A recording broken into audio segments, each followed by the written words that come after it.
Hello. As the night approaches and it is time to sleep, I am here with a story for you that is going to haunt your dreams. Okay, my name is Shreya and I'm going to tell you a bedtime story every day. Today, I'm going to tell you the story of Vasilisa the Beautiful. It's a Russian fairy tale. So without much ado, let's get to the story. A long time ago, there lived a merchant and his wife. They had one child, a girl called Vasilisa. One day, the mother placed a little doll in the child's hands and said, "My child, I'm dying. Take this doll as my blessing. Always keep it with you and never show it to anybody. If anything bad happens to you, give the doll food and ask her for guidance." Shortly afterwards, the mother died. The merchant soon became lonely and decided to marry again. He married a widow he thought would be a good mother, but both she and her two daughters were envious of Vasilisa's beauty. They gave her heavy outdoor work to do, so she would grow thin and her face would turn ugly in the wind and the sun. Despite this, Vasilisa became more beautiful every day. For each day, she gave her doll food and asked for advice.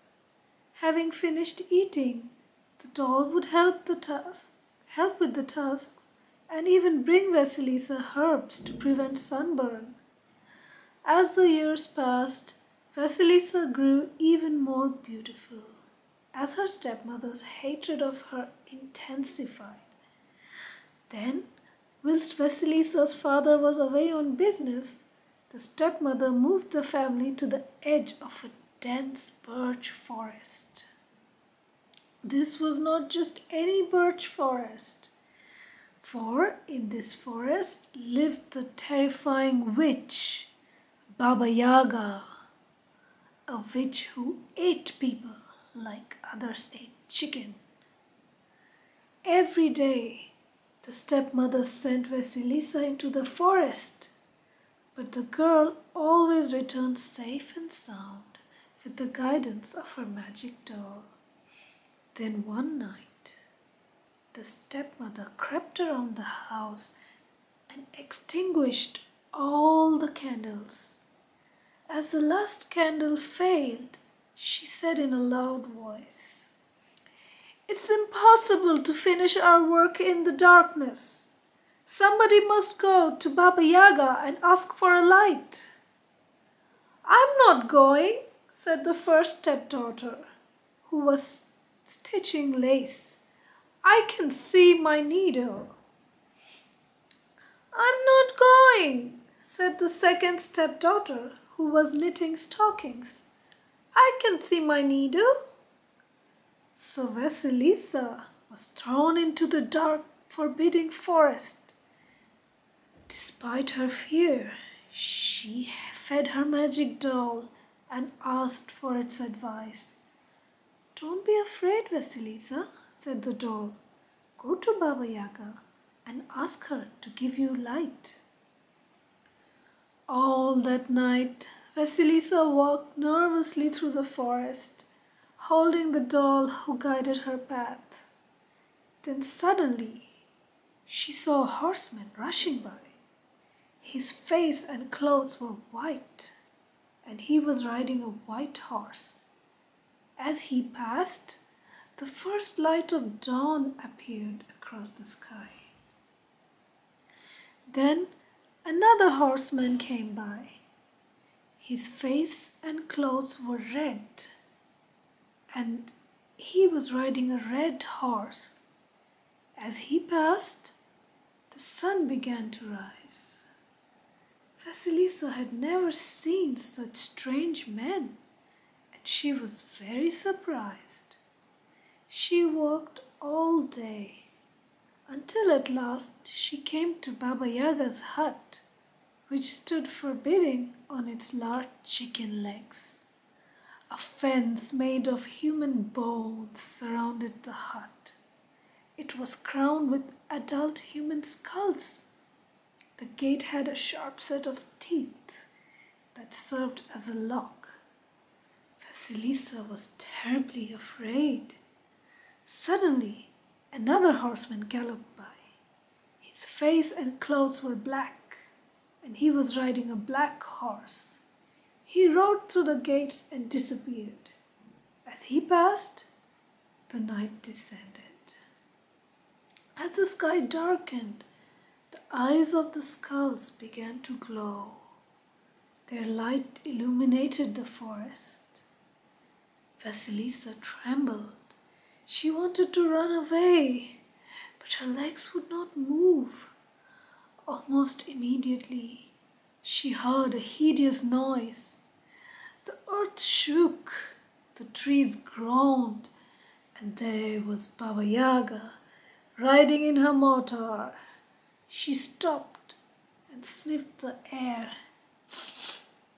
"I smell a human," she cried. "Who is here?" Vasilisa stepped forward, trembling with fear. She said, "I'm Vasilisa. My stepmother sent me to you to ask for a light." "I know of her," Baba Yaga replied. "Stay with me for a while. If you work well, I will give you light. If you do not, I will cook and eat you." Baba Yaga commanded the gates to open and rode in. Vasilisa followed, and the gates closed behind her. As they entered the hut, Baba Yaga ordered Vasilisa to bring her what was on the stove. There was enough food to feed 10 men. Then from the cupboard she collected kvass, a drink made from fermented rye flour, mead, a drink made from fermented honey, beer and wine. Baba Yaga ate and drank everything. She left Vasilisa nothing but a crust of bread. "I am tired," Baba Yaga said. "Tomorrow, Vasilisa, you must clean the yard, sweep the hut, cook the supper, and wash the linen. Then you must go to the corn bin and separate seed by seed the mildewed corn from the good corn. And mind that you remove all the black bits. If you don't complete these tasks, I will eat you." Soon, Baba Yaga started snoring. Her long nose rattled against the roof of the hut. Vasilisa took her doll out of her pocket, gave it a crust of bread, and said, "Please help me. Baba Yaga has given me an impossible task to do, and if I fail, she will eat me." The doll replied, "Don't be afraid, Vasilisa. Eat your supper and go to bed. Mornings are wiser than evenings." Although Vasilisa woke early the next morning, Baba Yaga was already up. Vasilisa went to the corn bin and found the doll picking out the last black bits. The other tasks were also fulfilled. The doll said, "All you have to do now is prepare the supper, and after that you can rest." Vasilisa thanked the doll and went to prepare supper. She cooked the food, laid the table, and waited. As the skull's eyes began to shine, the trees groaned, the earth trembled, and there was Baba Yaga. "Have you done what I told you?" she asked Vasilisa. "Yes," replied the girl. Baba Yaga was very upset, for she wanted to eat the girl, but the tasks were all completed. Hiding her anger, she said, "Very good," and then cried loudly, "My faithful servants, grind the wheat." From nowhere, 3 pairs of hands appeared. They took the wheat and vanished. Baba Yaga ate the supper and said to Vasilisa, "Tomorrow you must do the same tasks, and then you must go to the storeroom and sort out the dirt from the poppy seeds." The next morning, Baba Yaga again rode off in her motor. Vasilisa, with the help of her doll, finished the task. In the evening, the old woman came back and checked everything over. 3 pairs of hands appeared. They took the bin of poppy seeds and vanished. Baba Yaga sat down to eat. "Why do you sit there so quiet and still?" she asked Vasilisa. I'm afraid to speak," said Vasilisa. Would you mind if I asked you some questions?" "Ask if you want," said Baba Yaga. "But remember that not every question has a good answer." Vasilisa hesitated and then spoke. On my way here, I saw a white horseman." "Who was he?" "That was my bride Day," answered Baba Yaga. Vasilisa continued. "Then I saw a red horseman. Who was he?" "That was my red son," answered Baba Yaga. "And then a black horseman overtook me whilst I was standing outside your gate. Who was he?" "That was my black midnight," answered Baba Yaga. "These horsemen are my faithful servants. Have you any further questions?" Vasilisa remembered the 3 pairs of hands, but remained quiet. "Now I have a question for you. How have you managed to carry out all the work so quickly?" Vasilisa replied, "My mother's blessings helped me." "I knew it," said Baba Yaga. "You'd better be gone. I will not have people with blessings in my home." With that, the old woman pushed Vasilisa out of the hut and through the gate. Then she took one of the skulls, stuck it on one end of a stick, and gave it to the girl, saying, "Here's the light for your stepmother and her daughters. That's what you came here for, isn't it?" She walked all day, and by evening she reached her home.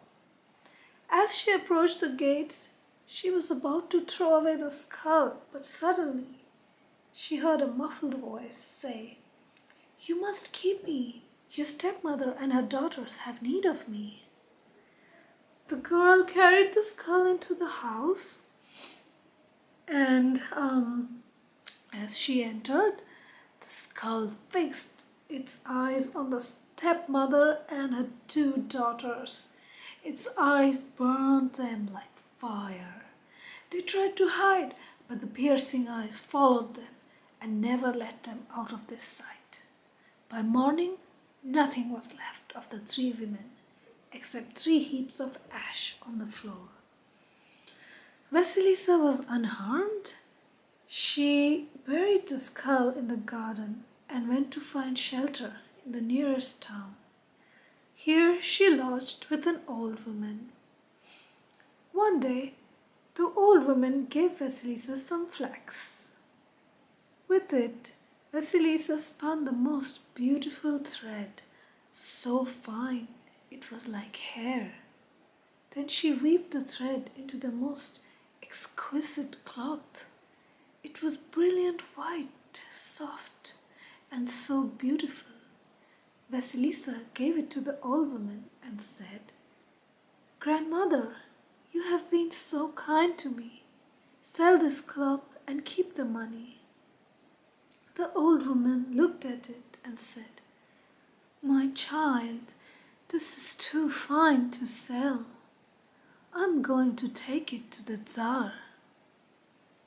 So she brought it to the Tsar as a gift. The Tsar thanked the old woman and gave her many presents before sending her home. Impressed with the beautiful cloth, the Tsar tried to find someone who could make shirts for it.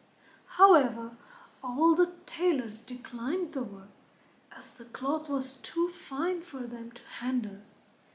In the end, the Tsar called the old woman and said, "You must also know how to sew the cloth as you made it." The old woman replied, "No, Your Majesty, it was not my work. It was done by a girl I took in."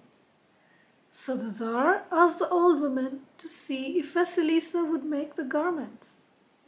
Vasilisa made the shirts and the old woman took them to the Tsar. As she waited for the old woman to return, one of the Tsar's servants entered. He said loudly, "His Majesty wishes to see the needlewoman who hath made his wonderful clothes." So Vasilisa went to the palace. Vasilisa and the Tsar was captivated by each other, and eventually they married. When Vasilisa's father returned, they invited both him and the old woman to come and live at the palace. Also, at the palace was the little doll. Vasilisa carried it around in her pocket until the day she died.